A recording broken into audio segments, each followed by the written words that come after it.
Hello and welcome to graphic.com.gh, and from the Graphic Online TV newsroom, this is the News in Brief.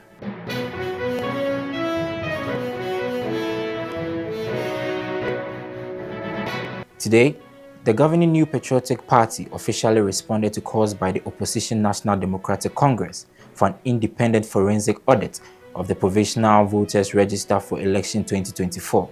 This comes a day after the NDC organized a nationwide demonstration against the Electoral Commission, dubbed Enough is Enough. Justin Kojo, the General Secretary of the NPP, who addressed journalists at the party's headquarters in Accra, described the protest march as an act by the opposition to win sympathy from Ghanaians and challenged the NDC and its leaders to submit evidence of the irregularities, discrepancies, and manipulations of the provisional register to the Electoral Commission, the media, and the general public. The NPP has always been at the center and front of advocacies that seek to guarantee free, fair, and transparent elections. However, many Ghanaians and the NPP cannot comprehend. It's why the NDC has still not submitted to the Electoral Commission detailed information of its so-called irregularities, discrepancies, and unauthorized manipulation of the provisional voter register, despite several appeals by the EC. For instance, in page 2 of their petition to the EC, the NDC stated emphatically that they have uncovered evidence of 243,540 illegal transfers, 3,957 deleted names of voters, as well as over 15,000 unidentified voter transfer paths in the provisional register. Yet, 13 days after the NDC first met the EC on September 6, 2024, they have still not provided a single document to authenticate any of these allegations. The chief scribe of the NPP also used the opportunity to recall times where the NDC made statements concerning provisional voters registers and exhibitions and how they were in sharp contrast with their current position on the same issue. It is worthy of note that when the NPP, Let My Vote Count Alliance, and a host of civil society organizations made a clarion call for an independent forensic audit of the voters register in 2015 on the basis of so many errors and discrepancies in the voters register, the VCRAC crab-led panel made the recommendation that, and I quote, "The Electoral Commission has always had the constitutional mandate to take the ultimate decision," unquote. The position of the panel was supported by Mr. Johnson Esiedi Ketia, the then General Secretary of the NDC, in his presentation of a paper on the integrity of Ghana's biometric voters register, insisted that the EC, by tradition and convention, keyword tradition and convention, has always been able to cure errors and discrepancies in the voters register. Further, Mr. Esiedi Ketia is quoted on page 20 of the panel's report that cleaning the voters register can be done using existing mechanisms. The exhibition procedures, challenging and objecting to names of unqualified persons in the register, quote and unquote.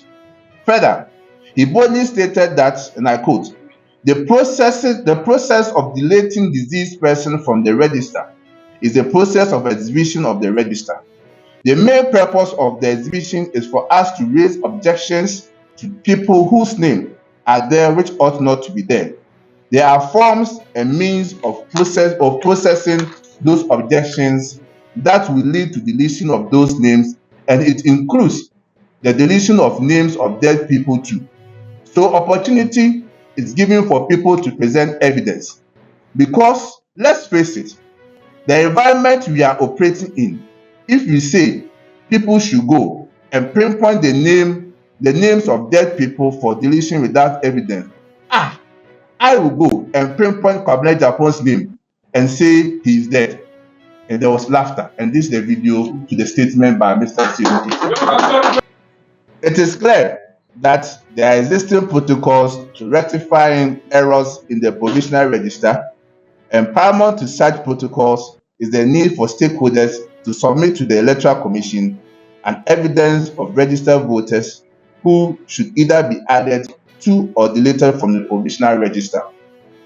On the basis of the panel's position and that of the NDC, which was communicated by Mr. Kyaf, the MPP and other stakeholders abandoned their quest for an independent forensic audit of the 2012 voters register and agreed to the use of voters exhibition exercise to address our concerns.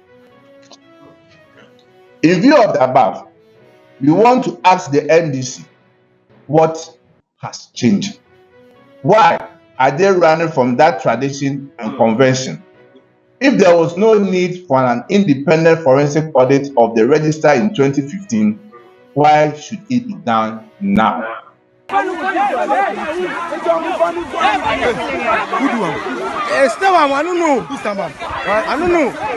Still in Accra, we take you to the La District Court, where the prosecution in the O'Reilly Senior High School murder case has been given until tomorrow to submit a report on the age of the accused. Earlier this month, a general art student of the O'Reilly SHS was stabbed on campus by a mate during a reported altercation and pronounced dead upon arrival. The accused was apprehended by the police and was provisionally charged with murder at the La District Court. Today, the accused person's age created some confusion during the committal proceedings. While the family of the deceased claims the accused is 24 years old, others have also indicated that he's 18. This discrepancy prompted the court, presided over by Justice Adjoa Abena Asumadu Sechi, to order the medical examination to ascertain his age.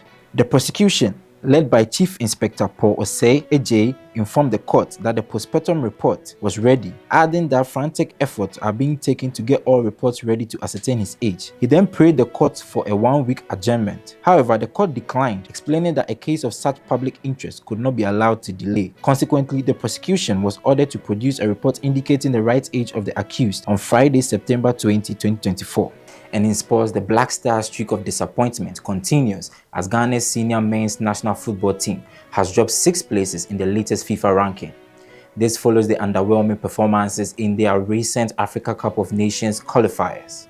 The side, led by coach Akufo-Addo, faced Angola and Niger during the September international break with disappointing results. Ghana suffered a 1-0 defeat to Angola at the Baba Yara Stadium before drawing 1-0 with Niger in Morocco on match day 2 of the 2025 AFCON qualifiers. These results have seen the Black Stars drop from 65th to 70th in the global rankings. Several countries, including Georgia, Burkina Faso, the United Arab Emirates, Albania, and Cape Verde, have leapfrogged Ghana in the updated standings. On the continental stage, the Black Stars have also slid in the Confederation of African Football rankings, dropping 2 places to 14th.